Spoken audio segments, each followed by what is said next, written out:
This is In the Loop. I'm Christian Bryant. Here's what we got for y'all. Tonight, big tech is taking over the big screen as Amazon closes in on a deal to buy an iconic movie studio with some iconic characters. Plus, an organ transplant can be a literal lifesaver, but not everyone has equal access to the waiting list. We're taking a closer look. But first, let's just chat for a bit. We launched this show 1 year ago today, 1 year that seems like a decade to be honest.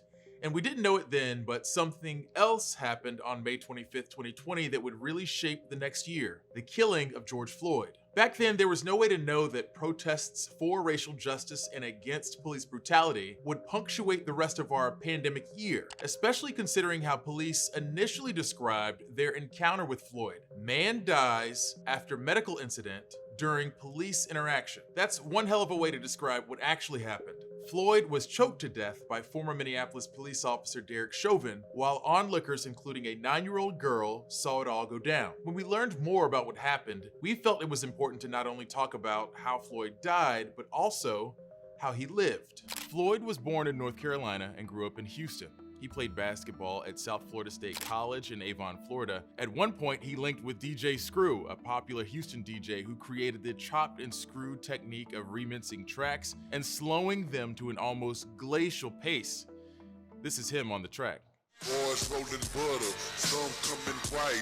It's that big Floyd throwing tray in the night. Floyd was a father, a brother, and a son. The protests stemming from his death put pressure on state lawmakers to push for police reform. Since this time last year, more than 3,000 police reform bills have worked their way through legislatures in all 50 states. More than 250 of those bills were signed into law. And in April of this year, Chauvin was convicted of murder and manslaughter charges in Floyd's death. It was the first time a white officer in Minnesota had been convicted of murdering a black person. But officers facing consequences for killing people while on duty is still very rare. And even after a year of protests and movement on police reform, we're still confronted with instances of police lying about how people have died. Just last week, we learned more details about Ronald Green, who didn't die in a car crash at the end of a police chase in 2019, as Louisiana State police officers initially reported. Video evidence now shows he was tased and beaten while begging for his life before he died. State police didn't open an investigation into the trooper's use of force until more than a year after Green's death. It's easy to feel cynical or pessimistic about accountability for abuse and discrimination, but some members of George Floyd's own family have expressed some optimism about the prospect of justice for the litany of people killed by police. Because you keep my brother's name ringing, you're going to keep everybody else's name ringing. Breonna Taylor, Sean Bell, oh man, Ahmaud Arbery. You could go through the whole list. There's a lot of them. But as long as we keep their names ringing, the face of justice will look like what it is now, change. To honor and remember George Floyd's life, organizers planned events across the country, including in Minneapolis. 1 year later, the scene where police killed Floyd looks completely different. Tonight, a candlelight vigil wraps up the events near Cup Foods. The nearby intersection, which was shut down for most of this year, is now known to most as the George Floyd Square. In downtown Minneapolis, there was a celebration of life. Newsy's James Packard has an on-the-ground look at the importance this day now holds within the city. James? Hey Christian, you know, there's a bit of a shift in the mood here in Minneapolis from just a few weeks ago prior to that guilty verdict for Derek Chauvin. A bit of a shot in the arm for people who were hoping for some sign that things are starting to change in this country. A little bit of optimism, but also some realism and realizing that this was a very different trial in a lot of ways. And it doesn't mean that it's going to be precedent for police officers going forward. They are fighting for sweeping police reform, for accountability, but the focus today here in Minneapolis has been on remembering George Floyd, the man, the movement, and rallying people around the continued fight. An event here in downtown featured music, art, speakers, similar event down at George Floyd Square, where there's also a concert and a candlelight vigil. The family actually in Washington, D.C., of course, meeting with the president, those key negotiators on the George Floyd Justice and Policing Act, or whatever compromise can come out of that. Critically also meeting with Senator Tim Scott, the lone black Republican in the Senate who could be critical to making some kind of deal on sweeping police reform. They also announced a $500,000 injection into a program that's going to give grants to businesses and organizations that are working with the community on the ground there at George Floyd Square. A lot of those businesses were negatively impacted when that intersection closed down, and some of them still need economic support. So look, it is not just about commemoration today, it is also about focusing on the fight that continues and the path to a better future.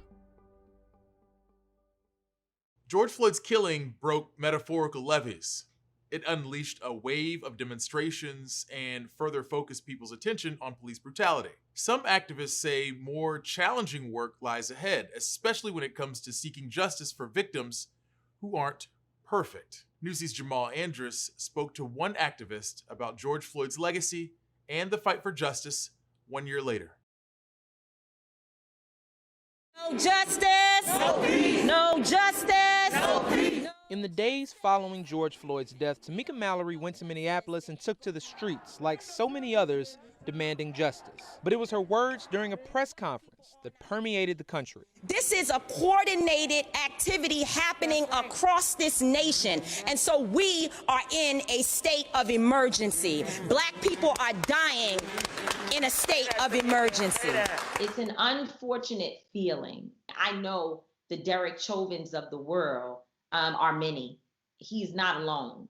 And we know that because there is a young man who literally had to wait for George Floyd to be killed for there to be attention on his issue when he also experienced the same type of abuse from Derek Chauvin. Chauvin was recently indicted by a federal grand jury in connection with a 2017 incident where he allegedly struck a teenager, quote, multiple times in the head with a flashlight and held his knee on the teen's neck while he was, quote, lying prone, handcuffed, and unresisting.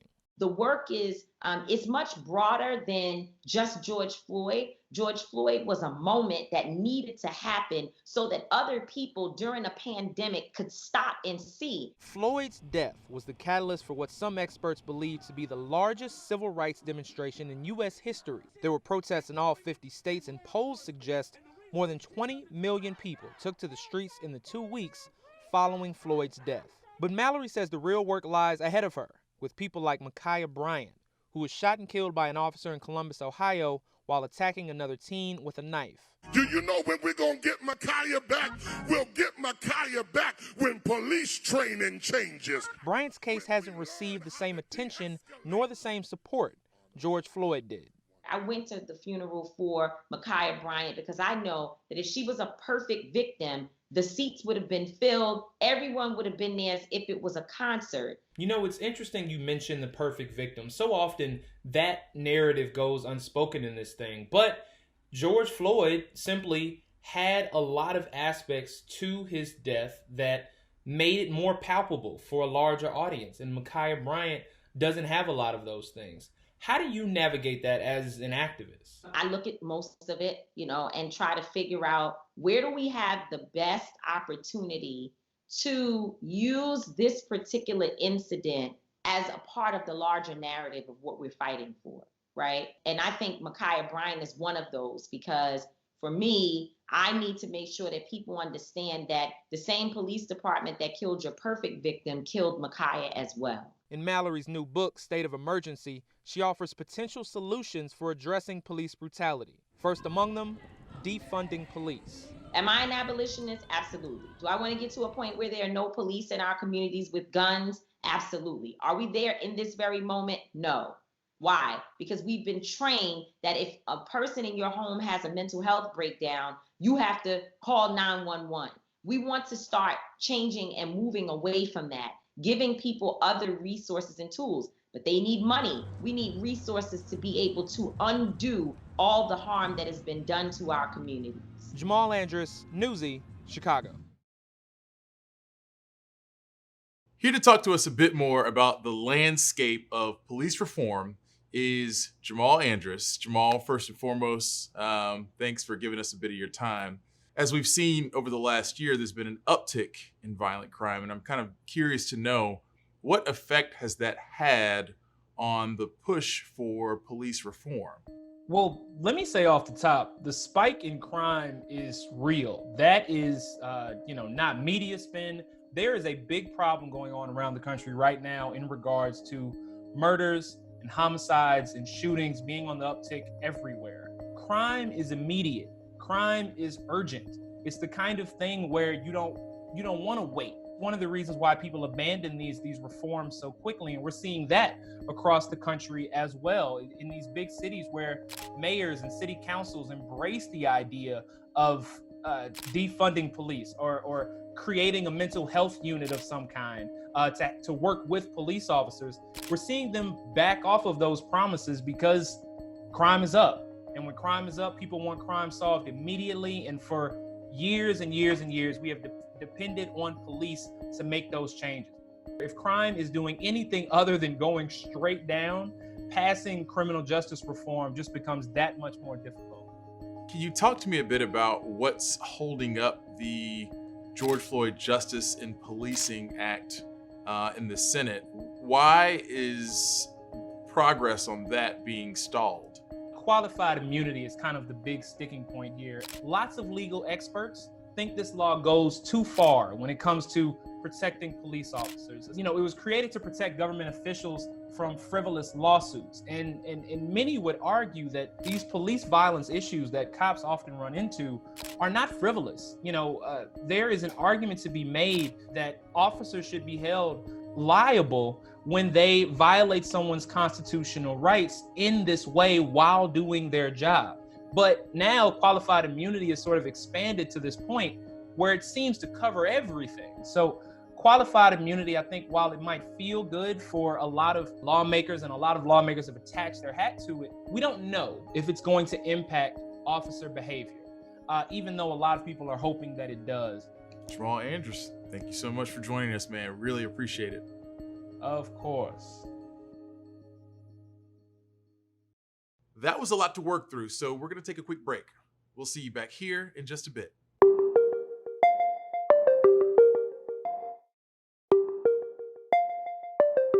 If we're heading into a future in which all digital memories become NFTs, well, I finally have to figure out how NFTs work. I'm holding off for now. Here's what's trending. A classic viral video from the long distant past of 2007 is apparently set to disappear off YouTube thanks to an NFT auction. Ow! Johnny, that really hurt. Believe it or not, this simple act of sibling violence was once the most viewed video on YouTube. It racked up over 130 million hits by 2009 to secure the top slot. But then music videos took off on the platform and bumped it from the top spot.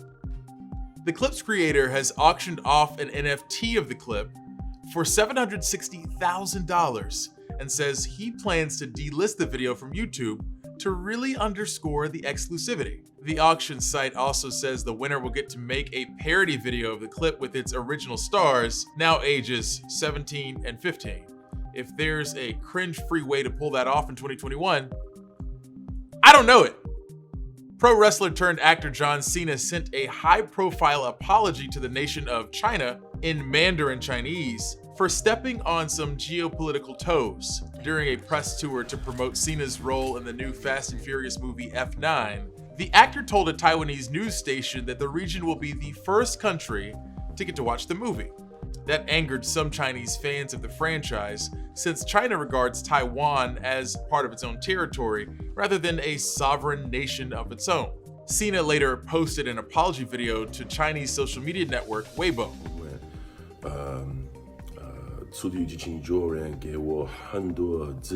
F9 has already debuted in China to a $135 million opening. Stateside, we won't get to see the movie until June 25th. Kentucky Senator Rand Paul started a Twitter beef with an 80s pop star after Paul received a suspicious package in the mail. The senator's office says an envelope containing a threatening message and a white powdery substance was delivered to the senator's home Monday. The Warren County Sheriff's Office says the contents of the package were non-toxic. In a statement, Paul singled out singer-songwriter Richard Marx, who penned several hits in the 80s and 90s, as an instigator of potential violence against him. Marks recently alluded on Twitter to an assault Paul suffered from his neighbor. Part of what set this whole chain of events off is Paul's public statements saying he won't get vaccinated. The senator claims his previous COVID infection means he doesn't need a vaccine, though scientists caution it's not clear how long COVID immunity lasts after an infection. Remember when we thought Amazon acquiring Whole Foods was a big deal? Well, the online retailer just invested another massive chunk of change for its next venture, entertainment. Newsy's Casey Mendoza explains what content we could eventually see on Prime after Amazon's purchase of MGM Studios. The public is screaming for more. More what? Talking pictures. I have a feeling we're not in Kansas anymore. Amazon is in talks to buy MGM Studios, the company behind titles like The Wizard of Oz, the James Bond franchise, The Hobbit, and Legally Blonde, for $9 billion. What, like it's hard? The deal, if approved, would be one of Amazon's largest acquisitions since its $13.7 billion purchase of Whole Foods in 2017. In March, Amazon also spent $10 billion on an 11-year deal to get the exclusive rights for the NFL's Thursday Night Football. With the MGM deal, Amazon could continue building its presence in entertainment and potentially mine the studio's well-known franchises for future series and films. The retailer has already been working on a Lord of the Rings series, with the first season estimated to cost $465 million, according to The Hollywood Reporter. To put that price tag in context, a season of Game of Thrones cost roughly $100 million. I'm looking for someone to share in an adventure. So what's in it for viewers? More stuff to watch on Amazon Prime Video, and for Amazon Prime itself, more customers to buy stuff through its site. Going forward, a deal between the two companies could increase antitrust concerns. Colorado Representative Ken Buck, the ranking member of the House Antitrust Committee, said in a statement, "This proposed merger is yet another example of big tech's commitment to total dominance in every sector of our economy. If Congress doesn't act soon, there won't be a market big tech doesn't control." Reporting with Tyler Adkisson, Casey Mendoza, Newsy, Chicago. How do they expect us to stop sharing passwords when they keep making big money moves? Come on now.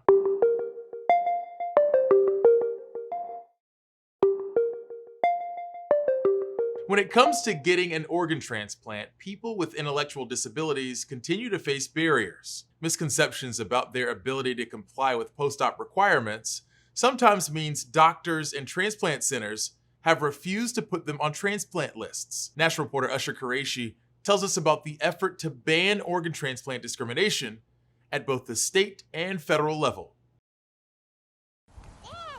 Charlie Robertson is a sweet, curious 5-year-old who loves to pick flowers for her family.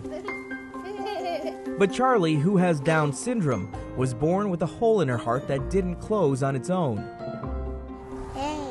It was kind of always in the back of my mind that if she needed surgery, something went wrong, she needed a heart transplant, she may be denied.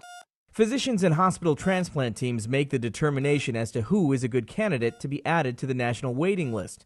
But denying organ transplants to people with intellectual disabilities like Down syndrome or autism still happens even though it's illegal. One study reported that 85% of pediatric transplant centers consider intellectual or developmental disability as a factor in their determination of transplant eligibility. And 44% of organ transplant centers wouldn't add a child with a neurodevelopmental disability to the list. There is still discrimination faced by people with disabilities for organ transplants. Ashley Helsing, Director of Government Relations with the National Down Syndrome Society, says families can file a complaint with the Health and Human Services Office of Civil Rights, but that takes time. When a person is at the point where they need a transplant, time is absolutely of the essence. Earlier this year, Congress introduced federal legislation to expand protection in the Americans with Disabilities Act.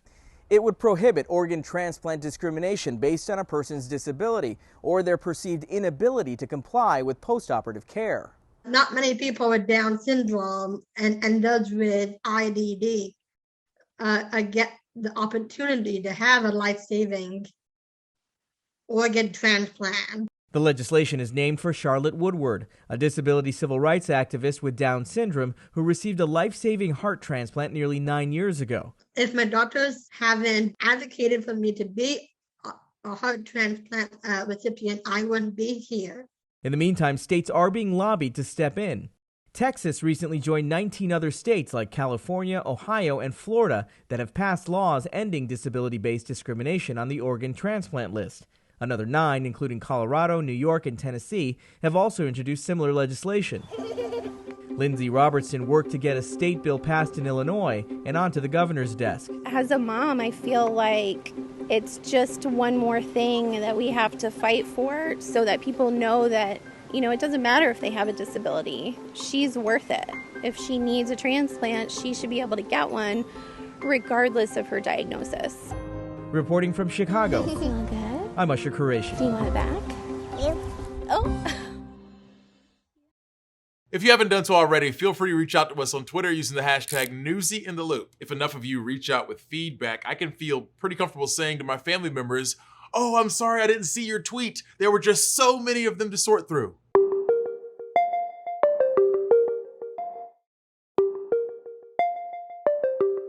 Big online retailers like Amazon make it too convenient to get something delivered straight to your doorstep. Same-day delivery is witchcraft, man. I don't care how many times the predictive logistics are explained to me. But where does all this leave local mom and pop shops? A new online marketplace is supposed to make it easier for consumers to shop locally. National reporter Elizabeth Ruiz tells us how it works.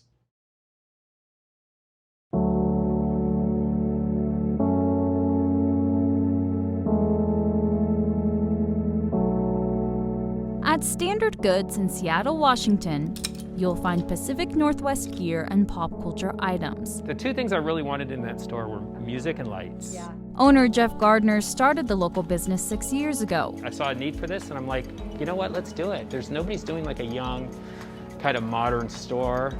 And a lot of people like to be outside and be around other people and come into brick and mortar stores. Like many local businesses, Jeff took a big hit during the pandemic.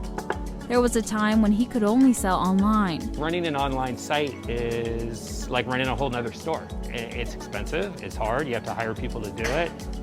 Shipping's expensive. He says he values having a brick and mortar store and interacting with people, but when someone came to him with an opportunity to help online sales, he took it. My name is Jonathan Sandals. I'm the founder of Souk. Souk is a browser extension that lets online shoppers see the local products available in their own community. I realized that they're competing for the same consumers in the same way as massive corporations like Amazon, Walmart. With a background in marketing, he knew local stores couldn't compete, so he came up with Souk, which means market in Arabic. When somebody is searching for an item online, Souk shows them all of the options within miles from their home. It's as simple as downloading the Chrome or Firefox extension. What's an easy, quick, one-click way for people to buy a better product that's 5 miles from their house, from their neighbor, than it is to buy something that's 5,000 miles away in a warehouse? All he needs from the store is an address and website so he can add them to the database. How's it going, mate? Boo. Right now, he's not making a dime on his creation, and he doesn't plan to. He says he created it because local businesses are the reason he loves the culture in Seattle. They embody independent spirit, independent creations, and best of all, community. These aren't just distant, faceless corporations with, mass-produced products. These are unique creations created by your neighbor. Jeff says Jonathan is the only person who has come to him not asking to make a profit. I sort of didn't believe it at first because, everybody's trying to make money, and everybody wants to build the next Uber and make $1 gazillion, but he's been true to his word. Jonathan says Souk has been a passion project, and he says dozens of others have reached out happy to help maintain the extension for free. Souk is now in the largest cities of every state and available to anyone within 100 miles of those places. I'm Elizabeth Ruiz reporting. That's it for us, gang. As always, thanks for watching. We'll be back tomorrow with more in the loop. Same time, same place. Top stories from Newsy are headed your way right now.